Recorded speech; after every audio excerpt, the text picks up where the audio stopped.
प्रतिपत्तिमतो ज्ञानं चादितं सतदंस्त्विषा इच्छात्मकेन तरसा द्वष्पूरेण च शुष्मिणा. The question as to whether lust is stronger and more unavoidable as compared to anger is given in this verse 39.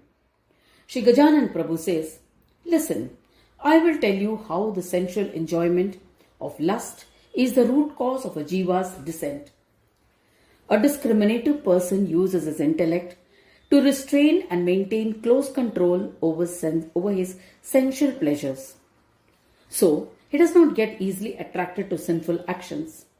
Still, if thoughts of sensory pleasures engage his mind repeatedly and he identifies himself with them, it means that he has become lustful. If different kinds of sense objects are recognized by their sense organs, then lustful desire to enjoy them begins to rise in him. This is his lusty body. Ignorance and false knowledge are the root cause of lustful desires for enjoying sense objects. This is the origin of lust, and it turns out to be the generator of hatred towards knowledge, particularly that of the Atman. Again, when the desire to enjoy some material objects arises, it does not stop at merely enjoying them. Its impact gives rise to the desire to enjoy them for a whole lifetime and hope that their satisfaction may never be completely fulfilled. Besides, even when such a possessed individual is lying on his deathbed, he is preoccupied with collecting wealth and other things for bringing up his children and grandchildren. Such is the influence of desires for sense objects that he remains unfulfilled however hard he may try. He wants to attain heaven so that he can attain Indra's position. When such a desire arises and is attained, the next desire is to attain the position of Brahma. This is so for the position of all the 5 gods. Since Satyaloka is considered the highest position attainable in the universe, it is possible only as fulfillment of the merits gained through yajna and other sacrifices. Yajna means sacrificial fire, which is called Ishti. Its fulfillment occurs in Brahmaloka. Therefore, it is known as Param Ishti, or the supreme sacrifice. There is nothing beyond the position of Brahmadeva that is attainable through the power of merits earned by observing one's destined karmas.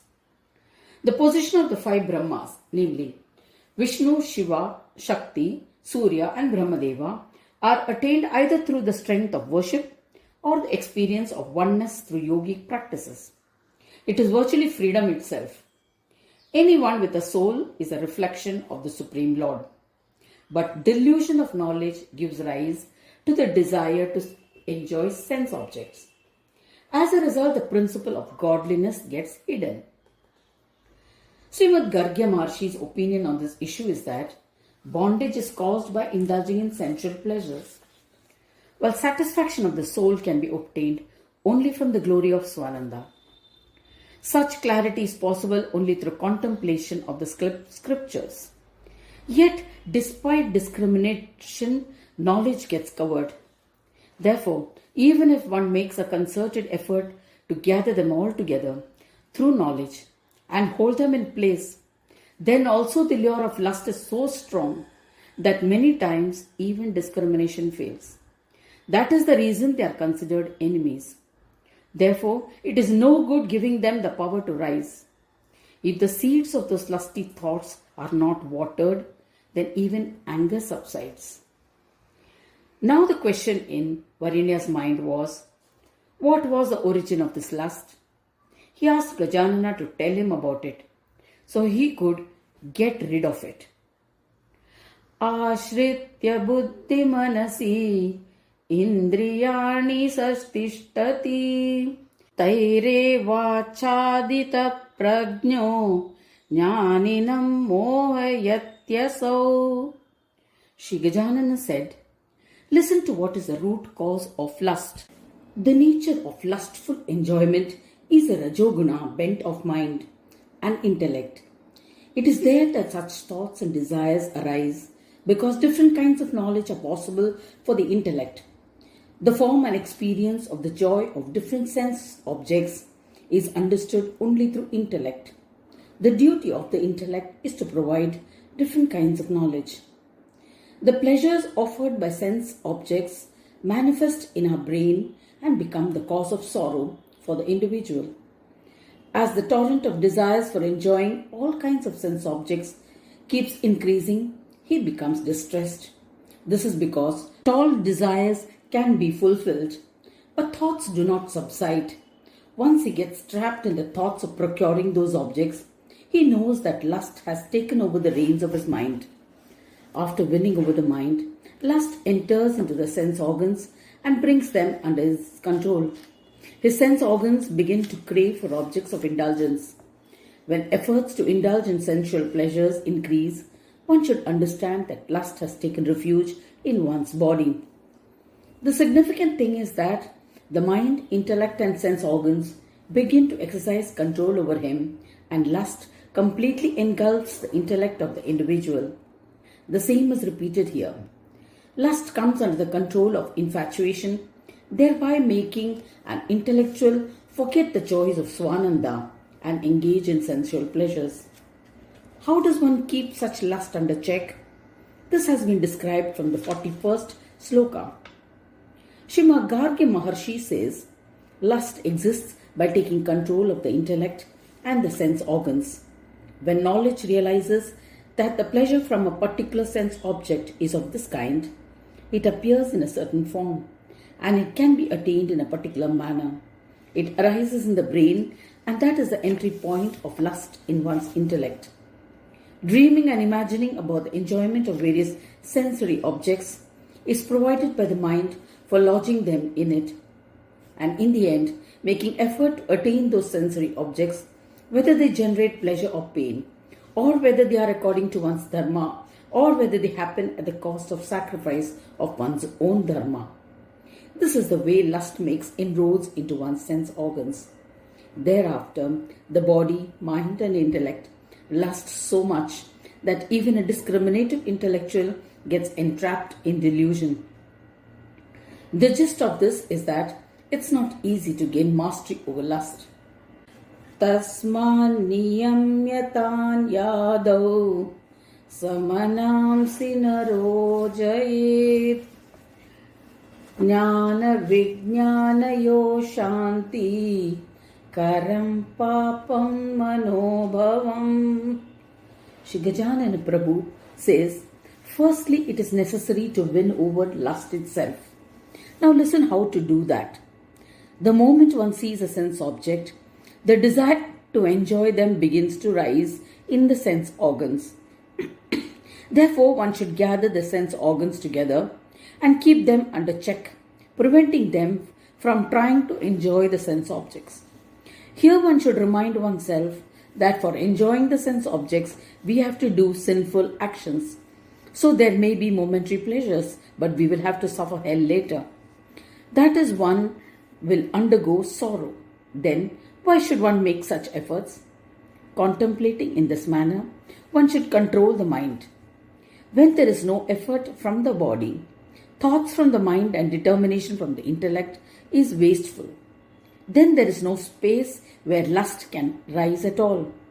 In the end, the yearning for enjoyment of the sense objects begin to become lesser and lesser.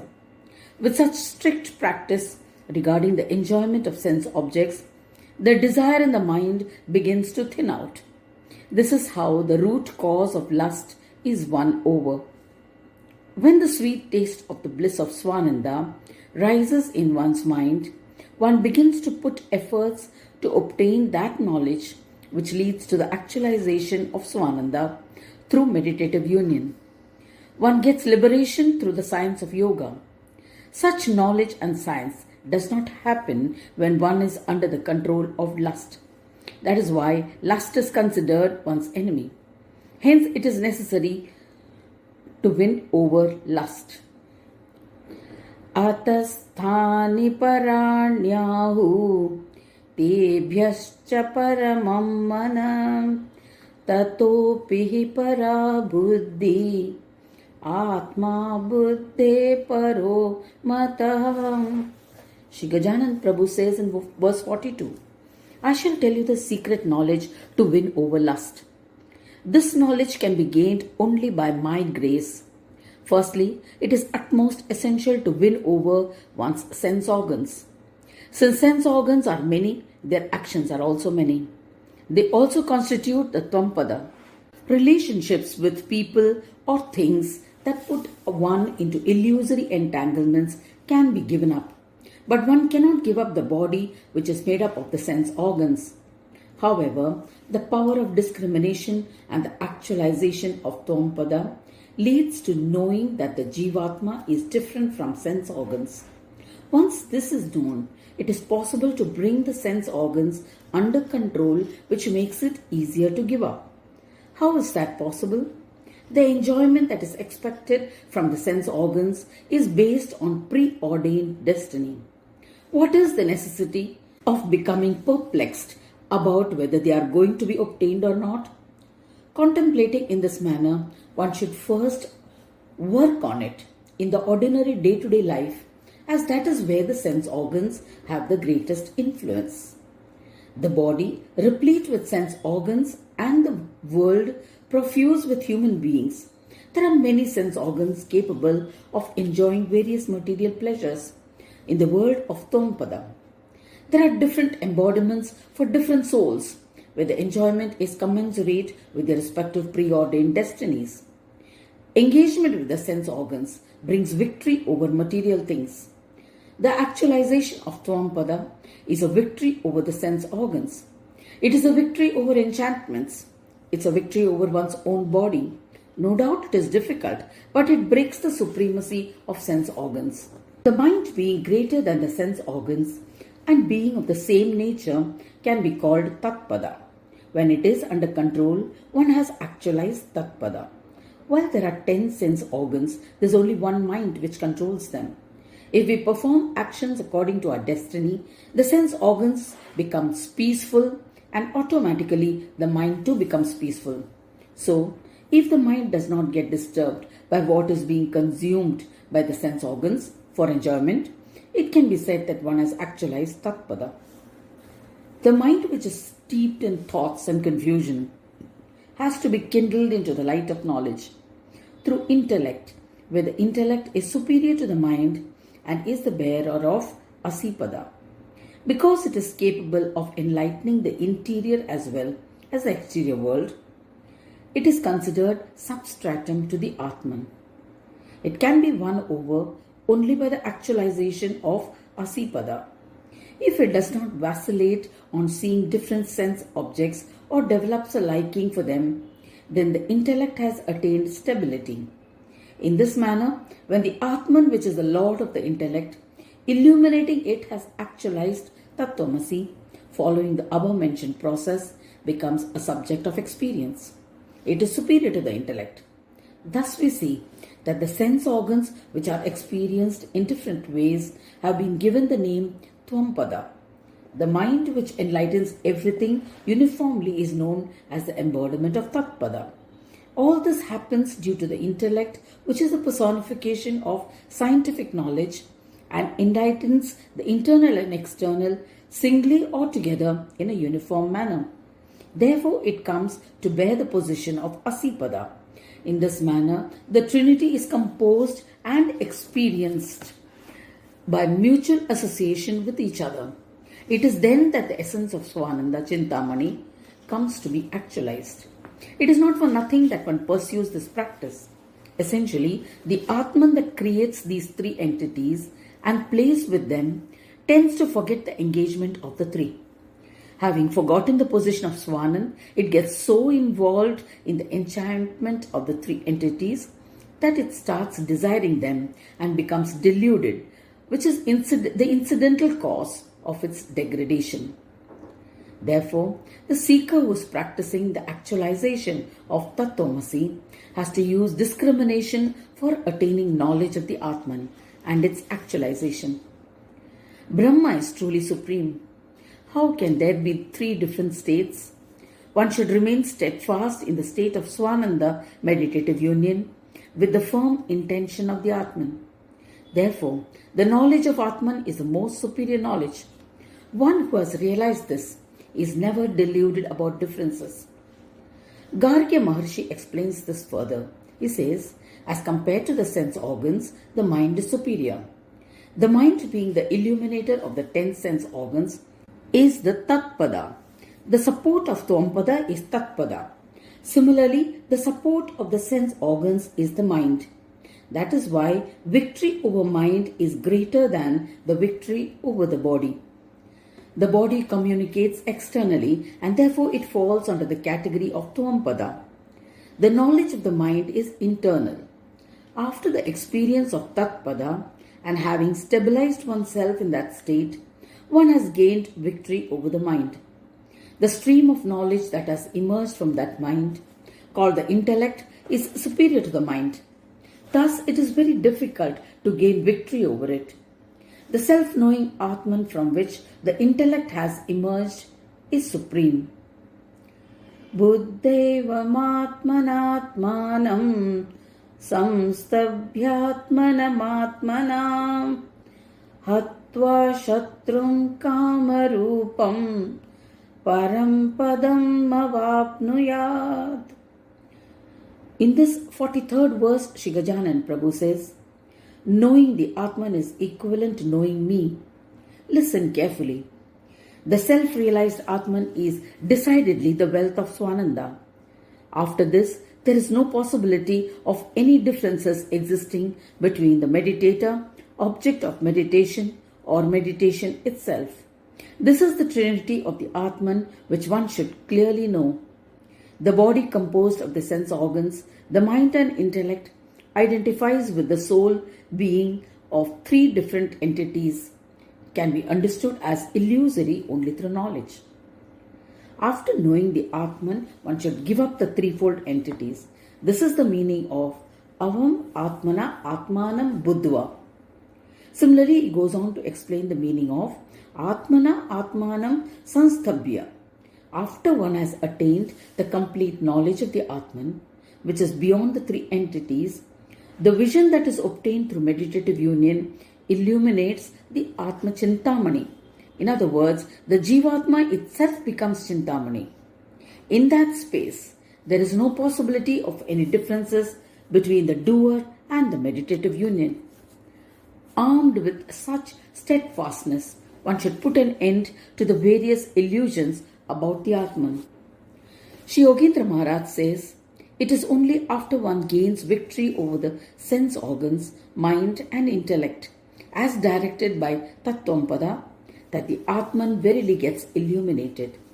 One can reach that state only by the infinite grace of the embodiment of Tat Tvam Asi, Brahmanaspati Ganesha himself.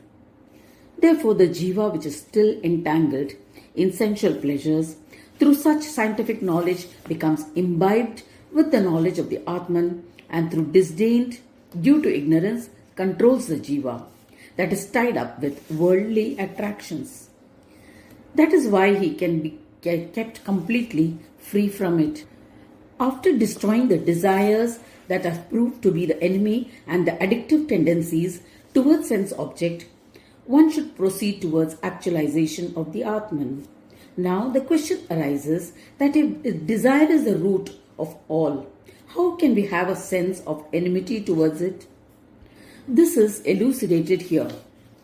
The Atman is the embodiment of self-knowing. Due to the influence of self-willed Maya, the resolution of Aham Brahmasmi arises, as a result of which other desires such as Ekoham, Bahushyam, etc. begin to manifest, which further takes the form of activities based on illusions. Such foolishness grows in the Atman due to the eruption of desires. That is the reason why it is the enemy. This has been clearly brought out in the Brihadaranyaka Upanishad. Chintamani, the cause of enlightenment, of the 3 types of activities, does all this work by illuminating the 5 types of tendencies of the mind. Only when there is steadfastness in the mind, that there is no scope for other worries, knowing that the accompanying connections can ensure the destruction of the enemy. This is because the moment the tendencies are discarded, there is no space for desires to rise. This is the result of maturity of a karma yogi. Kapila is described as the most excellent among such highly accomplished karma yogis and yogindras.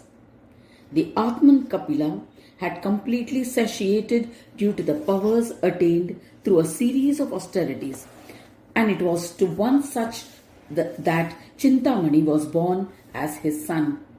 The birth of Chintamani can itself be considered as an indication of his fame and his excellence as a Yogindra. There is no one else who can claim to be more deserving than him, so Chintamani Ganesh became his son. The incarnation was born from his Atman, just as though he had manifested from the place of the art of sacrificial fire, the Agni Kund.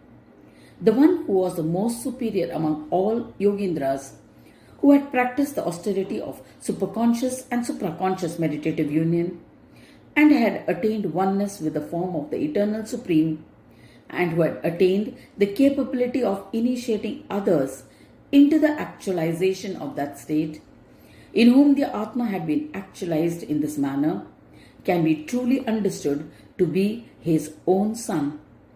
In a way, he himself was the one who crossed him over the ocean of samsara, and again he was a Yogindra Purush, who in the womb of meditative union had the disposition of a mother. The Upanishad and other scriptures describe occasions when Brahma or the Creator himself took birth as the son of such a father and mother, as the Atman of such a person. Chintamani was born as a son to sage Kapila, who was the incarnation of Vishnu, a great devotee of Ganesha. It was by his devotion to Ganesha that Kapila had attained the state of actualization. Bringing into conscious awareness his intense devotion to Ganesha, Sri Ganaraja Prabhu manifested as a son with the name of Chintamani to demonstrate the granting of fruits of devotion to him. Karma Yoga ignites the power to discriminate between the tendencies of the mind towards duty, wealth, desire, liberation, and attainment of the essence of Brahma. The yogi who has become one with Chintamani is always in a state of union with the divine. There is no place for desires of any kind. Such complete and wholesome powers of Karma Yoga can be attained only through the strength of devotion to Ganesha. This is the secret. To sum up, when one attains the actualization of Ganesha, all his tendencies get burnt, and as a consequence, all his desires are destroyed. Therefore, by surrendering the karmas by contemplating on Tat Tvam Asi to the Supreme, one can attain unique yogic powers. This has been stated by Sri Gajanan Prabhu himself. Even after having experienced liberation while in the human body, one should continue to hold on to that state. All karmas that happen through the body, mind and intellect should be done with an attitude of surrender to me, which is essentially the form of Atman itself. This is true Karma Yoga. Once we attain the power of superconscious meditative union, concentration becomes peaceful, and what remains is only the witness state. This is the beginning of the state of liberation while living. The ego created from the union of the body and soul does not exist anymore. What still remains is the connection to the witness. The sense organs, mind and intellect necessary to perform and enjoy the predestined karmas continue to exist and perform auspicious and inauspicious deeds. If the impact of the ego is not seen, it is because of the witness attitude which makes rethinking or making changes to the auspicious and inauspicious tendencies possible. Even though ego-related events do not happen, but due to the witness nature, reflection of auspicious and inauspicious changes do take place. Thereafter, there is a possibility, as per the predetermined destiny, that the witness consciousness may go away, and the sadhak may once again be entangled in the joys and sorrows, induced by ego-related enjoyments. This is the mystery of the fall from yoga. The resulting condition may continue to remain till there is complete dissolution of causal matter into the supraconscious meditative union. Therefore, it becomes absolutely necessary to surrender the results of all actions that are taking place to one's destiny. This is Karma Yoga. This union with the Supreme Brahma, the Lord of the universal karma, is the culmination of Abheda. This is Karma Yoga. To sum up, as long as there is a witness state, one definitely experiences the destined joys and sorrows. Therefore, instead of focusing on all the experiences of the sense organs, mind and intellect, one should firmly establish oneself in the form of the Atman itself. To enable this to happen, the threefold karmas should be surrendered. All energy should be focused on making things happen, so that there is no remaining trace. Then no desires that are contrary to the nature of our soul will happen. The enemy of lustful desires will be destroyed from its very roots, and one will be able to attain the supreme state. This is the concluding assurance of this chapter. Gargya Maharshi says, being convinced by knowing that I am entrenched in the non-differential Svananda Atman, verily, that is, having actualized that understanding through meditative union, one should give up all thoughts about anything contrary. So, anything that leads to diverting experiences from the sense objects should be discarded. By destroying the illusory lustful enemies, one should attempt to procure the state of the supreme divinity.